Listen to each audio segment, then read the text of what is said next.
Shalom, shalom à Daniel 12 et 1. Et à ce moment-là se lèvera Michael, le grand prince qui tient ferme pour les enfants de ton peuple. Et ce sera un temps de détresse tel qu'il n'y en a pas eu depuis qu'il existe une nation, à savoir jusqu'à ce moment-là. Et à ce moment-là, ton peuple sera délivré. Quiconque sera trouvé écrit dans le livre.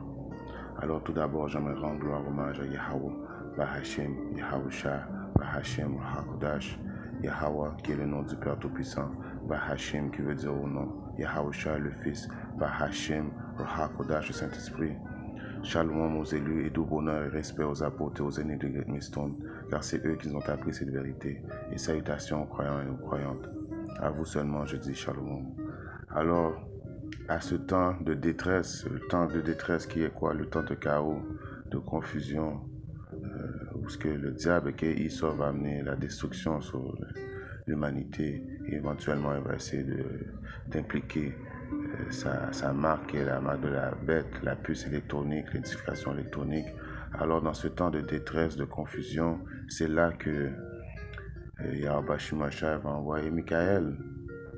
Car comme il est écrit, ça va être un temps de détresse tel qu'il n'y en a pas eu depuis le début qu'il existe une nation. Et nous savons l'histoire, ceux qui sont familiers avec les saintes écritures de la Bible, qu'il y a eu plusieurs temps de détresse et qui a déjà existé. Mais là, ça va être un temps de détresse tel qu'il n'en a jamais eu auparavant. Alors c'est pour ça que Yahweh Shemashai va être obligé de lever l'étendard en envoyant Yahweh et Michael. Si ce n'aurait pas été de ce cas-là et que le diable amènerait la destruction totale. Si je lis maintenant un passage dans 4 Esdras, je vais lire de ma Bible, 4 Esdras 15 et je commence à 14. Malheur au monde à ses habitants, à leur malheur, qui veut dire destruction, malheur au monde et à ses habitants, parce que l'épée s'est rapprochée, ainsi que leur écrasement.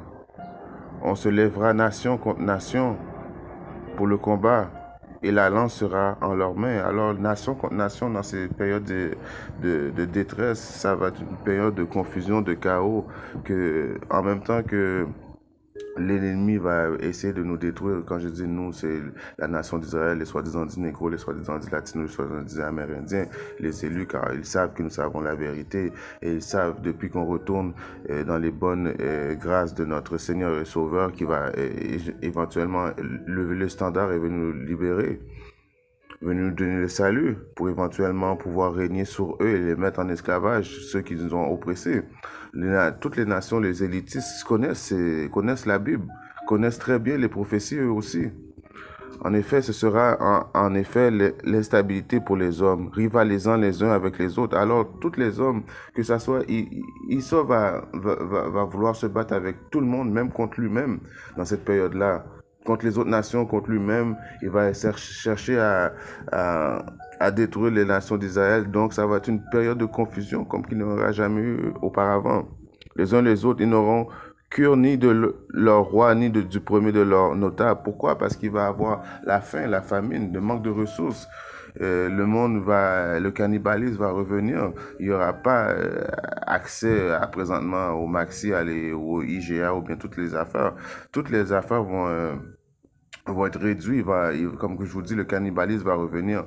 L'homme désirera se rendre en ville et il ne pourra pas à cause de leur orgueil. En effet, les villes seront troublées. Les maisons seront détruites, les hommes affolés. Alors les hommes vont être affolés à cause de leur orgueil. Et nous savons qu'un précepte que Yahweh Shemashai déteste, c'est l'orgueil. C'est le début du péché. Juste à cause j'ai fait ce point-là, allons voir Proverbe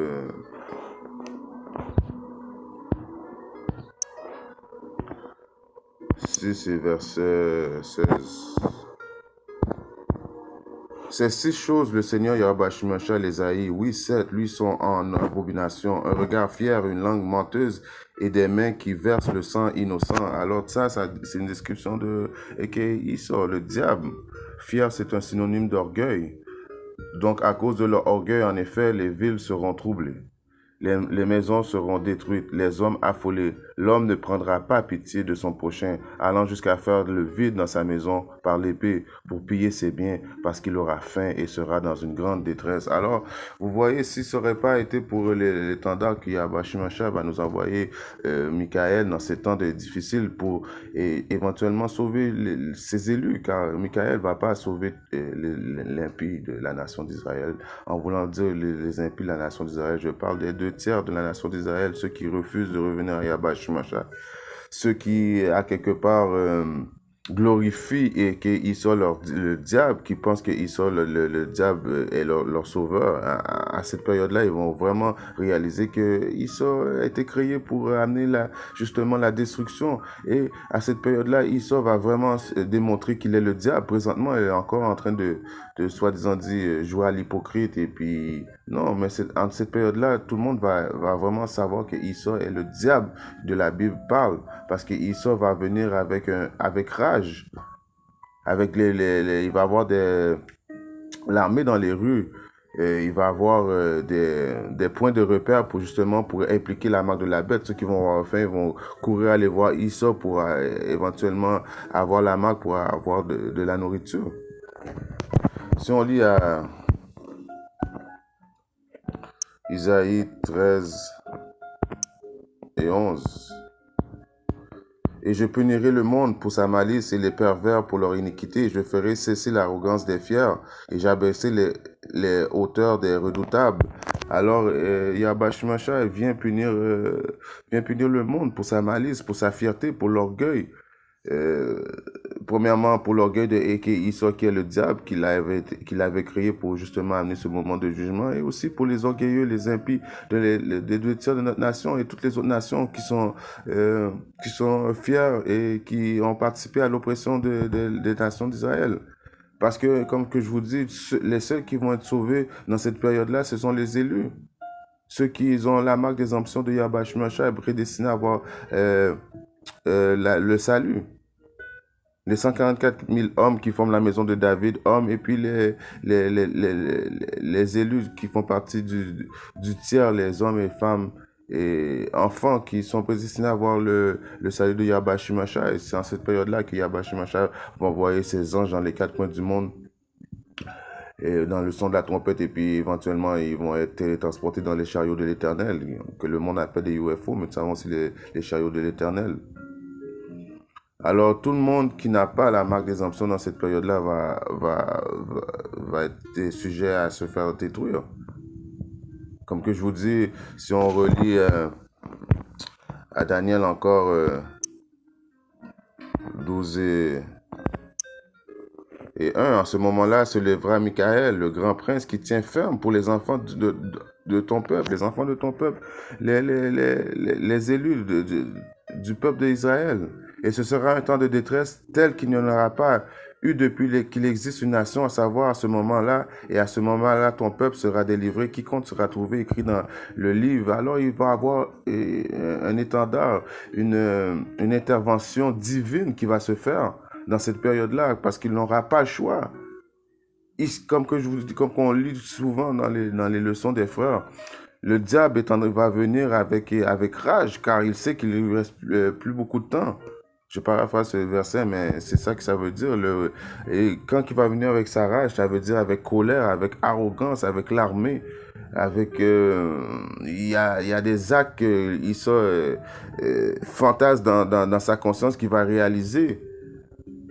Comme des histoires comme qu'il va essayer de violer les femmes devant les hommes et tuer avec l'épée ton enfant devant toi, toutes les choses que tu penses qui ne seront pas, qui sont inimaginables, Esau va en ce temps les faire. C'est pour ça qu'on va avoir besoin d'intervention de Michael et éventuellement que Yahushua vienne transpercer le ciel avec les anges pour nous délivrer. Sinon, on était fini. Maintenant, si je regarde dans ma Bible, encore une fois, 4 Esdras,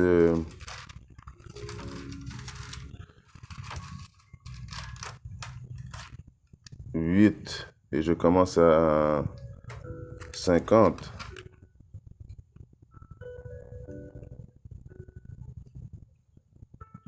car de nombreux et terribles malheurs se produiront sur ceux qui habitent le monde dans les derniers temps, parce qu'ils ont marché avec beaucoup d'orgueil. Alors encore une fois, l'orgueil revient, l'orgueil qui est fier, l'orgueil c'est de dire que tu es à l'auteur, Issa qui dit qu'il est à l'auteur de Yabash Meshach, que Yabash Meshach n'existe pas, orgueilleux de penser qu'il n'y a pas un Dieu, de penser que Issa est le Dieu, orgueil, car de nombreux et terribles malheurs. Alors Yabash Meshach s'apprête à amener de nombreux malheurs, terribles. Il est écrit en plus des terribles malheurs, pas juste malheurs, des terribles malheurs se produiront.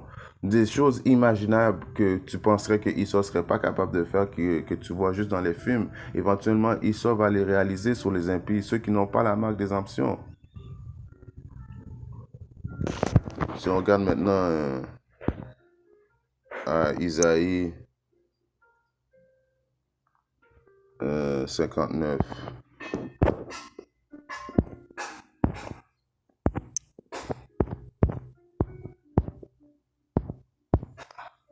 Ainsi ils craindront le nom du Seigneur depuis l'Ouest. Alors, ils craignent le Seigneur depuis l'Ouest. L'Ouest qui est une signification des États-Unis. Même le Canada fait partie de l'Ouest. Et sa gloire depuis le lever du soleil. Quand l'ennemi viendra comme un fleuve, l'Esprit du Seigneur lèvera l'étendard contre lui. Alors, le Seigneur va être obligé de lever l'étendard contre l'ennemi dans cette période-là pour protéger ses élus. Uniquement ses élus. Alors, quand il va venir depuis l'Ouest, qui va venir dans les États-Unis, l'ennemi, quand il va venir avec rage, le Seigneur va être obligé d'élever l'étendard. Et un de ces étendards-là, c'est les pouvoirs spirituels qu'il va nous donner pour pouvoir que les élus puissent pouvoir se défendre. Éventuellement, Michael, c'est lever l'étendard. Envoyer Ahushai, c'est élever l'étendard. Alors Yahba Shemashah n'aura pas le choix d'élever l'étendard quand l'ennemi va venir avec rage pour essayer de justement éliminer ses élus. Si on regarde à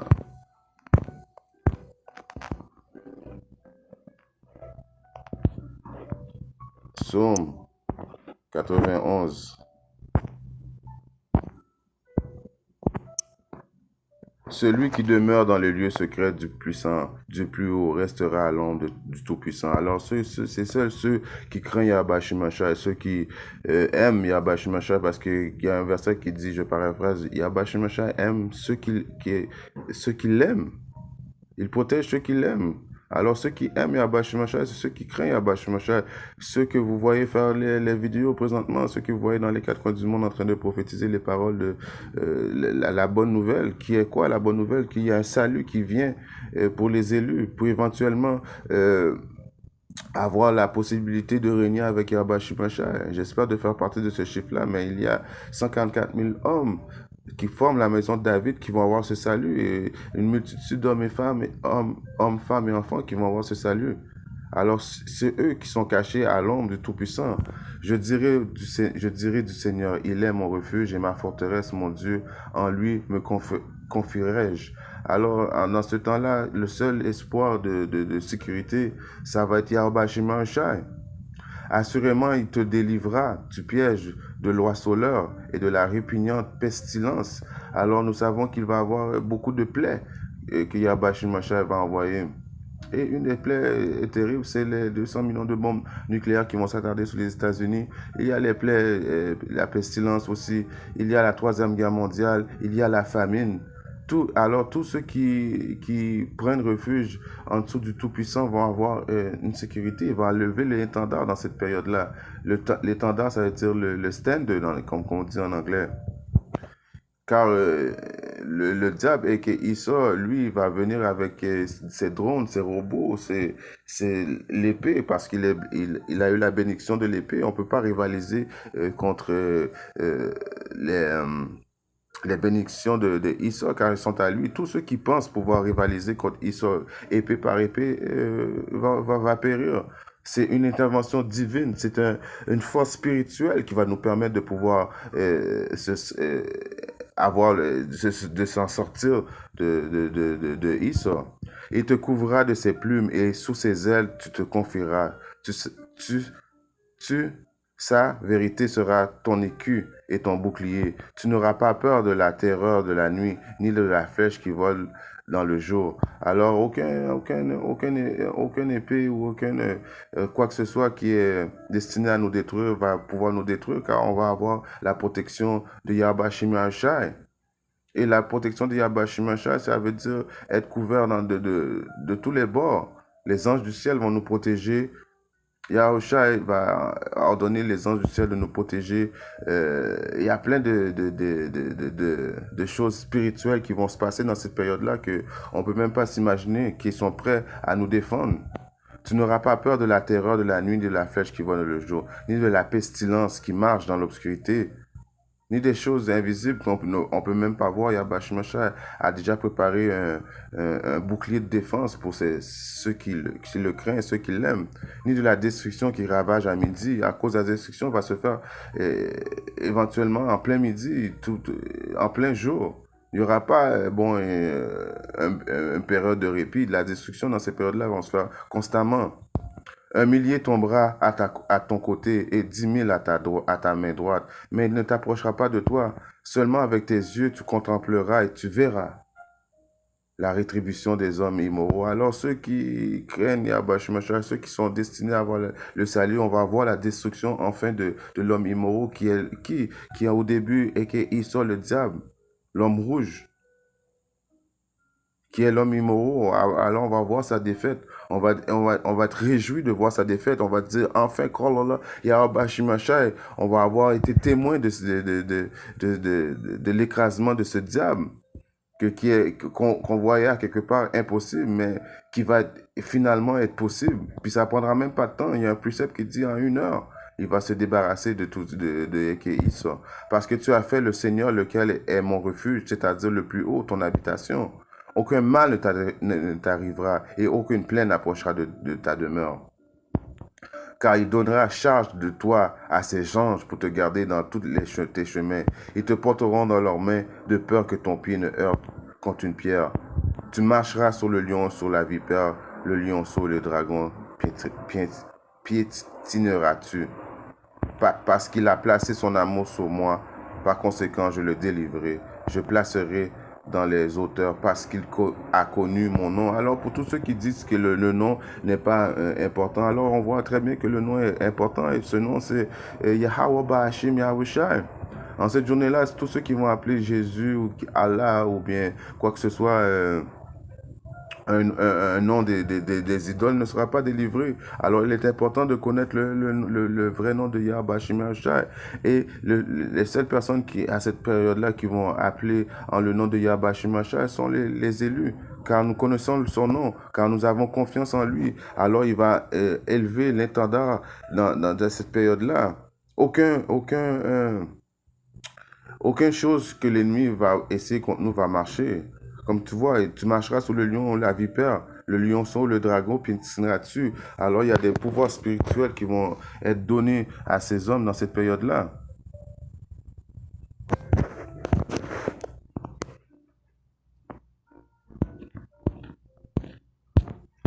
Si on regarde... c'est vrai que j'ai un blanc de mémoire. À Marc 13 et 19. Car en ce jour-là, il y aura une affliction telle qu'il n'y en a pas eu de semblable depuis le commencement de la création que Dieu, Yahweh, Ba'ashimashah, a créé jusqu'à maintenant et qu'il n'y aura plus. Alors, c'est une période terrible, comme on prophétise d'une sorte et on essaie on prophétise d'une sorte, mais on peut pas imaginer à 100% qu'est-ce qui va arriver. Mais c'est une période semblable à celle qu'on n'a jamais connue dans les périodes de l'humanité. Une terreur effrayante. Alors tous ceux qui ne sont pas protégés par Yahweh Shai sont destinés à la destruction. Il y a même un verset qui dit il y a des animaux, il y a des vents qui sont créés juste pour des vents, voulant dire des esprits qui sont créés pour le temps de destruction. Je vais, à place de botcher, je vais lire pour vous dans ma Bible qui est dans Siracide, le livre de Siracide. Ok, bear with me.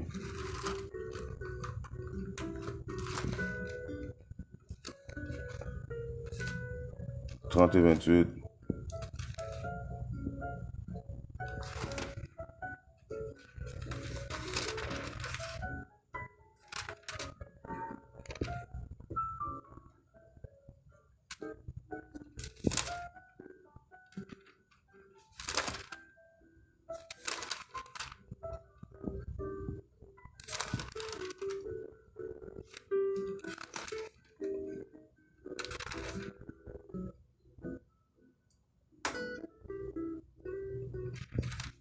En tout cas, j'ai été obligé de le paraphraser, mais il y a des esprits qui sont créés pour... Ok, je lis tout de suite, c'est là qu'il y a... Certains vents ont été créés pour punir les coupables, et leur fureur aggrave encore le fléau. À l'heure du jugement, ils déploient leur violence, et calment ainsi la fureur de celui qui l'a créé. Le feu et la grêle, la famine et la mort ont été créés eux aussi pour servir contre les coupables.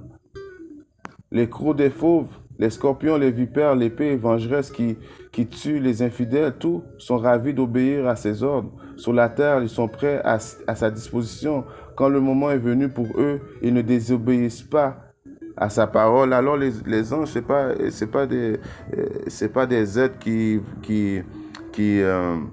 qui ne font pas la volonté de Yahweh Shemashai, ils font toute la volonté de Yahweh Shemashai. Nous aussi, nous faisons tout le monde, tous les vents créés font la volonté de Yahweh Shemashai. Mais ces esprits qui ont été créés pour la vengeance, alors quand que Yahweh Shemashai va donner le feu vert, que ce soit des animaux, que ce soit des anges du ciel, ils vont tout être prêts à amener la destruction. Car c'est ça que c'est la volonté de Yahweh Shemashai. Alors tous ceux qui n'ont pas la marque des options de Yahweh Shemashai sont destinés à la destruction, ça va être une destruction terrible. Et pour finir, on va aller dans le livre de... Si je me prends bien, c'est... Nahum 1 et 7. Le Seigneur Yahweh Shemashai est bon, une forteresse au jour de détresse. Il connaît ceux qui se confient en lui. Alors Yahweh Shemashai est bon. Alors tous ceux qui se confient en lui, tous ceux qui connaissent son nom, alors son nom c'est Yahweh Bahashim Yahushua, et non Jésus, et non Bouddha, et non Allah. Il faut connaître le bon nom de Yahweh Shemashai. Il faut renaître de nouveau pour éventuellement servir Yahweh Shemashai de tout ton cœur et de tout ton cœur et de toute ton âme. Essaie de respecter les lois, les statuts, les commandements de ton habilité. Alors tous ceux qui font ça éventuellement vont avoir la sécurité d'être sauvés, avoir la chance d'être sauvés de la destruction que Yahweh Shemashai s'apprête à amener sur l'humanité. Shalom.